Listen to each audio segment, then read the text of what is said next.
ایک دم سازشوں کے انبار لگ گئے، اور ہمیں معلوم تھا کہ کچھ باہر سے جو امداد آنی شروع ہوئی، جس کو ہمارے میڈیا میں پھیلانا شروع کیا گیا، شروع کیا گیا کہ سی پیک کو اتنا متنازع کر دیا جائے کہ یہ بھی کالا باغ ڈیم کی طرح جھگڑے کا نشانہ بن کے تو کاغذوں کے اندر ہی ختم ہو جائے۔ اور میں نے جب اس کو ہم نے شروع کیا تو I went back to the drawing board and I said کہ how come Kala Bagh dam, جس کو ٹیکنیکلی کئی لوگ کہتے ہیں کہ اس میں ایسے کوئی ایشو نہیں تھا، لیکن نیریٹو میں اور امیجنیشن میں وہ بڑا کانٹروورشل ہو گیا، تو کیوں ایسا ہوا؟ تو دیکھنے میں یہ آیا کہ جو اینٹی کالا باغ لابی تھی، اس نے جب وہ پوری کمیونیکیشن ایک اسٹریٹجی کے ساتھ اس کو متنازع بنایا، تو سرکار نے اس کا کوئی جواب نہیں دیا، نہ وابڈا نے، نہ ministry of water and power نے، نہ کسی سطح کے اوپر کوئی ایفرٹ نہیں کی گئی کہ کاؤنٹر نیریٹو دیا جائے۔ تو ہم نے امیڈیٹلی سی پیک میں ایک کمیونیکیشن سیل بنایا، اور اس کے ذریعے ایک بہت روبسٹ کاؤنٹر اسٹریٹجی بنائی کہ ہم نے اس پروپیگنڈے کو کیسے ٹھیک کرنا ہے۔ And I personally also lead it, جسے کہتے ہیں کہ فرنٹ فٹ سے کوئٹہ میں، پشاور میں ایم پی ایس کے ساتھ 16 گھنٹے کے سیشن کیے، پریس کلبز کے ساتھ کیے، پارلیمنٹ کے فورمز پہ کیے، بزنس فورمز میں، چیمبرز کے ساتھ، ہر طرف سے کوشش کی گئی تھی۔ سب سے پہلے کچھ نقشے پھیلائے گئے کہ کوشش یہ تھی کہ کے پی اور بلوچستان کو اس کے خلاف کھڑا کر دو کہ یہ پشتونوں کا حق مار رہا ہے، اور یہ پنجاب کا سی پیک ہے، یہ چائنا پنجاب اکنامک کوریڈور ہے، اس قسم کی ایتھنک پالیٹکس کی گئی۔ اور جب وہ ایتھنک پالیٹکس ناکام ہوئی تو پھر ایک بزنس لابی کی ایسٹ انڈیا کمپنی آ رہی ہے، پاکستان کا بزنس سارا ٹھپ ہو جائے گا، تو وہ چیمبرز کو بہت زیادہ پوائزن کرنے کی کوشش کی گئی۔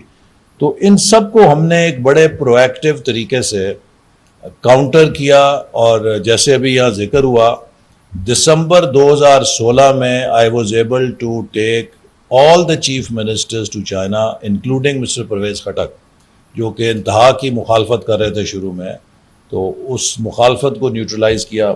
تو یہ پروجیکٹس جو ہیں، ان کو جہاں پر آپ اس طرح کے پروجیکٹس کو دیتے ہیں آج کے دور میں جو کہ سوشل میڈیا کا زمانہ ہے، آپ سب کو یہ چیز سمجھنی چاہیے کہ کمیونیکیشن کی کتنی بڑی پاور ہے، اور جو پرسیپشنز ہیں ان کی کتنی بڑی پاور ہے۔ آپ صحیح کام کر رہے ہوتے ہیں، لیکن اگر آپ اس کو صحیح طرح کمیونیکیٹ نہیں کر سکیں گے تو وہ اچھا کام بھی گلے پڑ جاتا ہے۔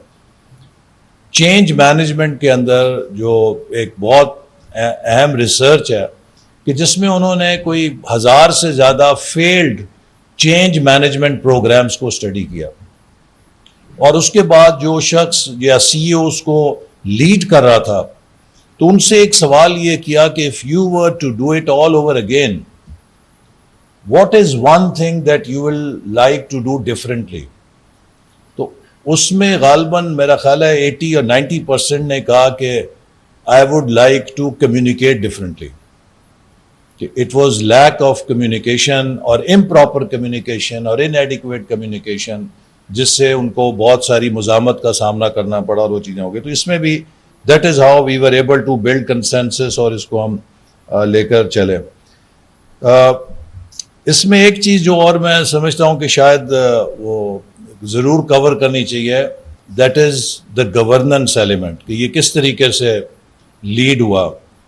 اس میں وہ جے سی سی اور ان ساری میٹنگز کا، فورمز کا ذکر ہے، لیکن ایک بہت بڑا جو اس میں ہمارا ٹول تھا جس کو ہم نے لیڈ کیا، جو Pakistani side of J C C تھی، کیونکہ جے سی سی کمپرائزز آف 2 ٹیمز، ایک چائنیز ہے، اس میں ان کے وائس چیئرمین ہیں، اور پورا ان کا ہر ڈپارٹمنٹ منسٹری کے سینئر آفیشلز ہیں، پاکستانی جو آئی یوز ٹو لیڈ، اور پھر ہماری ساری منسٹریز کے اس میں لوگ۔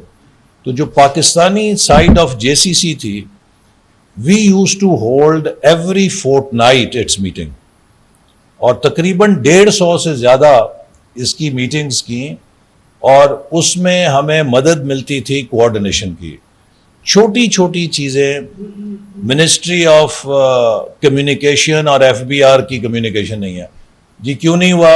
وہ سر ہم نے انہیں خط لکھا ہوا ابھی تک جواب نہیں آیا. چلو اٹھو جا کے ادھر بیٹھو دونوں اور ابھی اس کو طے کر کے تو آگے بتاؤ کہ ہو گیا.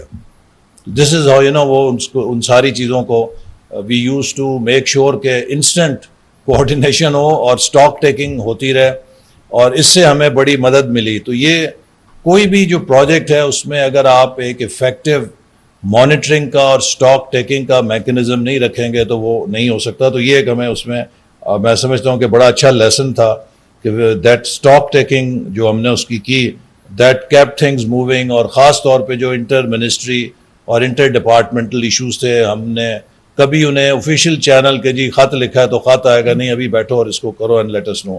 تو ان چیزوں سے وہ کافی کامیابی ہوئی. ایک گورننس کا جو ایسپیکٹ ہے جو میرا خیال ہے ہمارے لیے قابل غور ہے کہ we are a federal government, اور جو چائنیز انویسٹرز کا اور خاص طور پہ گوادر میں اور آئی پی پیز کے ساتھ ایشو تھا وہ یہ تھا کہ ان کا جو فیڈرل گورنمنٹ سے ڈیل کرنا, پھر بلوچستان گورنمنٹ سے ڈیل کرنا, اور پھر کہیں کوئی لوکل گورنمنٹ کی اس میں آ گئی چیز, تو اس کے ساتھ that used to be their nightmare story کہ وہ کس طریقے سے, چونکہ ویٹنام میں جب وہ جاتے ہیں تو انہیں جگہ جگہ نہیں جانا پڑتا, کمبوڈیا میں جب وہ جاتے ہیں اگر ایک چیز فیڈرل گورنمنٹ سے ہو گئی تو پھر every thing will fall in place. تو یہ چیز جو ہے ہمیں اس کو دیکھنا ہوگا کہ کس طریقے سے ہم ٹھیک کر سکیں. جو ہمارے گورنمنٹ میں اتنی زیادہ منسٹریز ہیں, اور ابھی بھی چائنیز کو این او سی لینے کے لیے 10 جگہ جہاں جانا پڑتا تھا تو they would come back with a horror story. میں آپ کو ابھی اینیکڈوٹڈلی کہانی سناؤں کہ وہ کراچی میں نے بزنس مین کے ساتھ ابھی میٹنگ کی, تو ایک بزنس مین نے کہا کہ سر میری ایک ٹیکسٹائل فیکٹری کراچی میں ہے اور ایگزیکٹلی سیم اسپیکس کی میری ڈھاکہ میں ہے. تو اس نے کہا سر ڈھاکہ سے میں ایکسپورٹ کرتا ہوں اور کراچی والی فیکٹری سے میں جہاد کرتا ہوں, کبھی پانی والوں کے ساتھ جہاد, کبھی ٹیکس والوں کے ساتھ جہاد, کبھی بجلی والوں کے ساتھ جہاد. اس نے کہا جی ڈھاکہ کی میری فیکٹری میں 14 بندوں کی میری مینجمنٹ ٹیم ہے, اور اس جہاد کی وجہ سے کراچی میں میری 40 بندوں کی ٹیم ہے. تو یہ جو ایک ایز آف ڈوئنگ بزنس ہے, I think whatever we decide, whatever we want to do, we have to understand that we have to compete with other destinations. The thing has become very global. 2017-18 میں you would recall کہ if you were travelling Islamabad to Karachi, Hare flight میں آپ کو 5 سے 7 Chinese business man ملتے تھے. If you ور ان اسلام آباد تو ہر شاپنگ مال میں, ہر سیکٹر میں ایک چائنیز کمپنی کا دفتر کھل چکا تھا. کیوں؟ پریزیڈنٹ شی نے اس وقت اپنے تمام سینئر بزنس مین کو کہا, کمپنیز کو, کہ go and invest in Pakistan. تو وہ بس سب نے آ کے دفتر کھول لیے تھے, they were going all around کہ ہم کیا کر سکتے ہیں, کدھر نہیں کر سکتے. لیکن then after 18 the way we dealt with them, ہم نے ان کو اسکینڈلائز کیا, ان کو کرپشن کے الزام لگائے, ان کو مہنگے قرضے دینے کے الزام لگائے, اور ویزاز میں ان کو رلایا. سو ایک ایک کر کے سب دفتر بند کر کے یہاں سے چلے گئے. اور اب آپ یہ دیکھیے کہ جو چلا گیا ہے, they would not have a good story to share with their fellow businessmen. یار نہیں چھوڑو, کوئی حال نہیں وہاں پہ. آج وہ دبئی جاتے ہیں تو they are given red carpet treatment. So we have to come out of that old thinking کہ اب وہ جو ایک ہماری خاص ریگولیٹری مائنڈ سیٹ ہے نا کہ ہم نے ہر کسی کو ڈنڈے کے ساتھ ٹھیک کرنا ہے, وہ نہیں ممکن ہے. اب تو کمپٹیشن ہے, you have to compete with other countries کہ کون کتنی انویسٹمنٹ لے کر آئے گا. تو لہٰذا ایک گورننس چیلنج بہت بڑا ہے جو ہمیں اس میں ہانٹ کر رہا ہے. پھر اسی طرح بلوچستان کے کانٹیکسٹ میں اس کے گورننس کے حوالے سے بہت بڑا ایشو جو چائنیز کے لیے بھی ہے اور مستقبل میں بھی ہمیں دیکھنا ہے, وہ سیکیورٹی ہے. کہ اگر آپ ایک چائنیز آئے گا, اس کے آگے پیچھے 4 آرمڈ گاڑیاں چلائیں گے تو اینی ون فیل, فارنر فیل کہ یہ کوئی ویلکمنگ انوائرمنٹ ہے یا میں یہاں پہ شاید دشمن ہوں, کیا ہوں, کیسے ہوں. اور اس کے لیے ابھی تک ہمارے پاس انفارچونیٹلی بلوچستان میں سیکیورٹی کا کوئی مستقل باتیں تو میں بھی 97 سے پریزنٹیشنز میں سن رہا ہوں. جب بھی کوئی لا اینڈ آرڈر کی سیکیورٹی آتی ہے تو جی وہ کیا کرنا ہے ان کا, وہ جو ہے اس کی کیٹیگری بی ہے اور کیٹیگری اے ہے, اور وہ پولیس کہاں تک جائے گی, اور وہ جو ہے ان کے جو دوسرے وہ جو فورس ہے لیویز کی کون سی رینج ہوگی, اور کس طریقے سے ہم نے پولیسنگ کو پھیلانا ہے. تو یہ کتابوں میں اور پریزنٹیشنوں میں ابھی تک چل رہے ہیں. We have not been able to resolve these issues as yet. So they are real issues کہ جب تک آپ سیکیورٹی کو, لا اینڈ آرڈر کو انشور نہیں کریں گے تو کس طریقے سے وہ وہاں پر آئے گا. تو I think that we should also put on the radar کہ اس کو ہم کس طرح سے وہ ٹھیک کریں گے. گوادر میں اب پھر again coming to discontinuity of policies اور پولیٹیکل frequent changes. 2018 میں we were poised for take off. And I personally believe کہ جو 2018 کی regime change ہے, that has not cost us more than 1971 tragedy, it has by no means cost us less.